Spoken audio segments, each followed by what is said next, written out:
Chapter 42. Rooms for the priests. Then the man led me out of the temple courtyard by way of the north gateway. We entered the outer courtyard and came to a group of rooms against the north wall of the inner courtyard. This structure, whose entrance opened toward the north, was 175 feet long and 87.5 feet wide. One block of rooms overlooked the 35-foot width of the inner courtyard. Another block of rooms looked out onto the pavement of the outer courtyard. The two blocks were built 3 levels high and stood across from each other. Between the two blocks of rooms ran a walkway 17.5 feet wide. It extended the entire 175 feet of the complex, and all the doors faced north.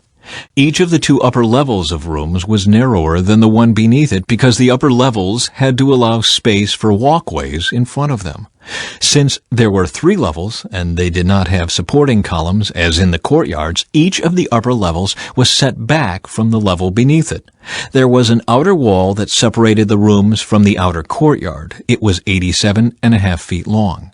This wall added length to the outer block of rooms, which extended for only 87.5 feet, while the inner block, the rooms toward the temple, extended for 175 feet. There was an eastern entrance from the outer courtyard to these rooms. On the south side of the temple, there were 2 blocks of rooms just south of the inner courtyard between the temple and the outer courtyard. These rooms were arranged just like the rooms on the north. There was a walkway between the 2 blocks of rooms just like the complex on the north side of the temple. This complex of rooms was the same length and width as the other one, and it had the same entrances and doors. The dimensions of each were identical. So there was an entrance in the wall facing the doors of the inner block of rooms, and another on the east at the end of the interior walkway. Then the man told me, "These rooms that overlook the temple from the north and south are holy. Here the priests who offer sacrifices to the Lord will eat the most holy offerings. And because these rooms are holy, they will be used to store the sacred offerings, the grain offerings, sin offerings, and guilt offerings. When the priests leave the sanctuary, they must not go directly to the outer courtyard. They must first take off the clothes they wore while ministering, because these clothes are holy. They must put on other clothes before entering the parts of the building complex open to the public." When the man had finished measuring the inside of the temple area, he led me out through the east gateway to measure the entire perimeter. He measured the east side with his measuring rod, and it was 875 feet long.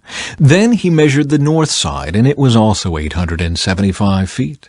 The south side was also 875 feet, and the west side was also 875 feet. So the area was 875 feet on each side, with a wall all around it to separate what was holy from what was common. Chapter 43. The Lord's glory returns. After this, the man brought me back around to the east gateway. Suddenly, the glory of the God of Israel appeared from the east. The sound of his coming was like the roar of rushing waters, and the whole landscape shone with his glory. This vision was just like the others I had seen, first by the Kebar River, and then when he came to destroy Jerusalem. I fell face down on the ground, and the glory of the Lord came into the temple through the east gateway. Then the Spirit took me up and brought me into the inner courtyard, and the glory of the Lord filled the temple. And I heard someone speaking to me from within the temple, while the man who had been measuring stood beside me. The Lord said to me, "Son of man, this is the place of my throne, and the place where I will rest my feet. I will live here forever among the people of Israel. They and their kings will not defile my holy name any longer by their adulterous worship of other gods, or by honoring the relics of their kings who have died. They put their idol altars right next to mine, with only a wall between them and me. They defiled my holy name by such detestable sin, so I consumed them in my anger. Now let them stop worshiping other gods and honoring the relics of their kings, and I will live among them forever. Son of man, describe to the people of Israel the temple I have shown you, so they will be ashamed of all their sins. Let them study its plan, and they will be ashamed of what they have done. Describe to them all the specifications of the temple, including its entrances and exits, and everything else about it. Tell them about its decrees and laws. Write down all these specifications and decrees as they watch, so they will be sure to remember and follow them. And this is the basic law of the temple, absolute holiness. The entire top of the mountain where the temple is built is holy. Yes, this is the basic law of the temple. The altar. These are the measurements of the altar. There is a gutter all around the altar, 21 inches deep and 21 inches wide, with a curb 9 inches wide around its edge. And this is the height of the altar. From the gutter, the altar rises 3.5 feet to a lower ledge that surrounds the altar and is 21 inches wide. From the lower ledge, the altar rises 7 feet to the upper ledge that is also 21 inches wide. The top of the altar, the hearth, rises another 7 feet higher, with a horn rising up from each of the 4 corners. The top of the altar is square, measuring 21 feet by 21 feet. The upper ledge also forms a square, measuring 24.5 feet by 24.5 feet, with a 21-inch gutter and a 10.5-inch curb all around the edge. There are steps going up the east side of the altar. Then he said to me, Son of man, this is what the sovereign Lord says. These will be the regulations for the burning of offerings and the sprinkling of blood when the altar is built. At that time, the Levitical priests of the family of Zadok, who minister before me, are to be given a young bull for a sin offering, says the sovereign Lord. You will take some of its blood and smear it on the 4 horns of the altar, the 4 corners of the upper ledge, and the curb that runs around that ledge. This will cleanse and make atonement for the altar. Then take the young bull for the sin offering and burn it at the appointed place outside the temple area. On the second day, sacrifice as a sin offering a young male goat that has no physical defects. Then cleanse and make atonement for the altar again, just as you did with the young bull. When you have finished the cleansing ceremony, offer another young bull that has no defects and a perfect ram from the flock. You are to present them to the Lord, and the priests are to sprinkle salt on them and offer them as a burnt offering to the Lord. Every day for 7 days a male goat, a young bull, and a ram from the flock will be sacrificed as a sin offering. None of these animals may have physical defects of any kind. Do this each day for 7 days to cleanse and make atonement for the altar, thus setting it apart for holy use. On the 8th day and on each day afterward, the priests will sacrifice on the altar the burnt offerings and peace offerings of the people. Then I will accept you. I, the sovereign Lord, have spoken. Chapter 44. The prince, Levites, and priests. Then the man brought me back to the east gateway in the outer wall of the temple area, but it was closed. And the Lord said to me, This gate must remain closed. It will never again be opened. No one will ever open it and pass through, for the Lord, the God of Israel, has entered here. Therefore it must always remain shut. Only the prince himself may sit inside this gateway to feast in the Lord's presence, but he may come and go only through the entry room of the gateway. Then the man brought me through the north gateway to the front of the temple. I looked and saw that the glory of the Lord filled the temple of the Lord, and I fell face down on the ground. And the Lord said to me, Son of man, take careful notice. Use your eyes and ears and listen to everything I tell you about the regulations concerning the Lord's temple. Take careful note of the procedures for using the temple's entrances and exits.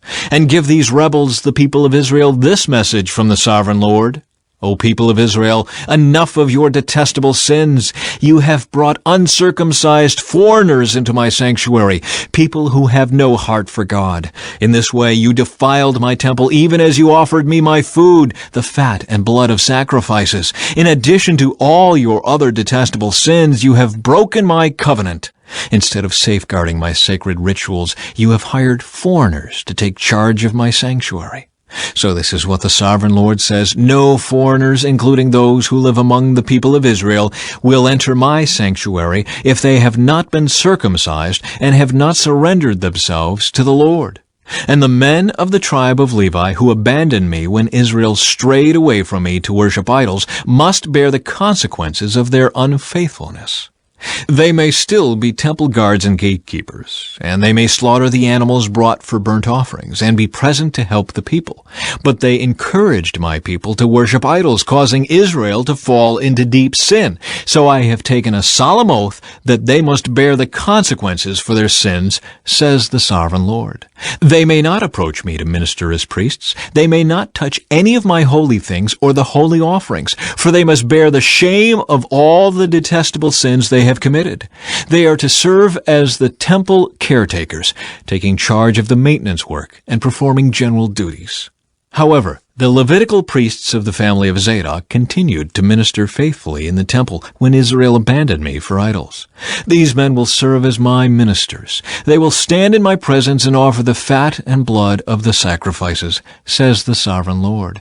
They alone will enter my sanctuary and approach my table to serve me. They will fulfill all my requirements. When they enter the gateway to the inner courtyard, they must wear only linen clothing. They must wear no wool while on duty in the inner courtyard or in the temple itself. They must wear linen turbans and linen undergarments. They must not wear anything that would cause them to perspire. When they return to the outer courtyard where the people are, they must take off the clothes they wear while ministering to me. They must leave them in the sacred rooms and put on other clothes, so they do not endanger anyone by transmitting holiness to them through this clothing. They must neither shave their heads nor let their hair grow too long. Instead, they must trim it regularly. The priests must not drink wine before entering the inner courtyard. They may choose their wives only from among the virgins of Israel or the widows of the priests. They may not marry other widows or divorced women. They will teach my people the difference between what is holy and what is common, what is ceremonially clean and unclean. They will serve as judges to resolve any disagreements among my people. Their decisions must be based on my regulations, and the priests themselves must obey my instructions and decrees at all the sacred festivals, and see to it that the Sabbaths are set apart as holy days. A priest must not defile himself by being in the presence of a dead person, unless it is his father, mother, child, brother, or unmarried sister. In such cases, it is permitted. Even then, he can return to his temple duties only after being ceremonially cleansed and then waiting for 7 days. The first day he returns to work and enters the inner courtyard and sanctuary, he must offer a sin offering for himself, says the sovereign Lord. The priests will not have any property or possession of land, for I alone am their special possession. Their food will come from the gifts and sacrifices brought to the temple by the people, the grain offerings, the sin offerings, and the guilt offerings. Whatever anyone sets apart for the Lord will belong to the priests. The first of the ripe fruits and all the gifts brought to the Lord will go to the priests. The first samples of each grain harvest and the first of your flour must also be given to the priests, so the Lord will bless your homes. The priests may not eat meat from any bird or animal that dies a natural death or that dies after being attacked by another animal. Chapter 45. Division of the land. When you divide the land among the tribes of Israel, you must set aside a section for the Lord as his holy portion. This piece of land will be 8 1/3 miles long and 6 2/3 miles wide. The entire area will be holy. A section of this land measuring 875 feet by 875 feet will be set aside for the temple. An additional strip of land 87.5 feet wide is to be left empty all around it. Within the larger sacred area, measure out a portion of land 8 1/3 miles long and 3 1/3 miles wide. Within it, the sanctuary of the most holy place will be located. This area will be holy, set aside for the priests who minister to the Lord in the sanctuary. They will use it for their homes, and my temple will be located within it. The strip of sacred land next to it, also 8 1/3 miles long and 3 1/3 miles wide, will be a living area for the Levites who work at the temple. It will be their possession and a place for their towns. Adjacent to the larger sacred area will be a section of land 8 1/3 miles long and 1 2/3 miles wide. This will be set aside for a city where anyone in Israel can live. 2 special sections of land will be set apart for the prince. One section will share a border with the east side of the sacred lands and city, and the second section will share a border on the west side. Then the far eastern and western borders of the prince's lands will line up with the eastern and western boundaries of the tribal areas. These sections of land will be the prince's allotment. Then my princes will no longer oppress and rob my people. They will assign the rest of the land to the people, giving an allotment to each tribe. Rules for the princes. For this is what the sovereign Lord says, Enough, you princes of Israel, stop your violence and oppression, and do what is just and right. Quit robbing and cheating my people out of their land. Stop expelling them from their homes, says the sovereign Lord. Use only honest weights and scales and honest measures, both dry and liquid. The homer will be your standard unit for measuring volume. The ephah and the bath will each measure 1/10 of a homer. The standard unit for weight will be the silver shekel. 1 shekel will consist of 20 gerahs, and 60 shekels will be equal to 1 minnah. Special offerings and celebrations. You must give this tax to the prince, 1 bushel of wheat or barley for every 60 you harvest, 1% of your olive oil, and 1 sheep or goat for every 200 in your flocks in Israel. These will be the grain offerings, burnt offerings, and peace offerings that will make atonement for the people who bring them, says the sovereign Lord. All the people of Israel must join in bringing these offerings to the prince. The prince will be required to provide offerings that are given at the religious festivals, the new moon celebrations, the Sabbath days, and all other similar occasions. He will provide the sin offerings, burnt offerings, grain offerings, liquid offerings, and peace offerings to purify the people of Israel, making them right with the Lord. This is what the sovereign Lord says, In early spring, on the first day of each new year, sacrifice a young bull with no defects to purify the temple. The priest will take blood from this sin offering and put it on the doorposts of the temple, the 4 corners of the upper ledge of the altar, and the gateposts at the entrance to the inner courtyard. Do this also on the 7th day of the new year for anyone who has sinned through error or ignorance. In this way, you will purify the temple. On the 14th day of the first month, you must celebrate the Passover. This festival will last for 7 days. The bread you eat during that time must be made without yeast. On the day of Passover, the prince will provide a young bull as a sin offering for himself and the people of Israel. On each of the 7 days of the feast, he will prepare a burnt offering to the Lord, consisting of 7 young bulls and 7 rams without defects. A male goat will also be given each day for a sin offering. The prince will provide a basket of flour as a grain offering and a gallon of olive oil with each young bull and ram. During the 7 days of the Festival of Shelters, which occurs every year in early autumn, the prince will provide these same sacrifices for the sin offering, the burnt offering, and the grain offering, along with the required olive oil.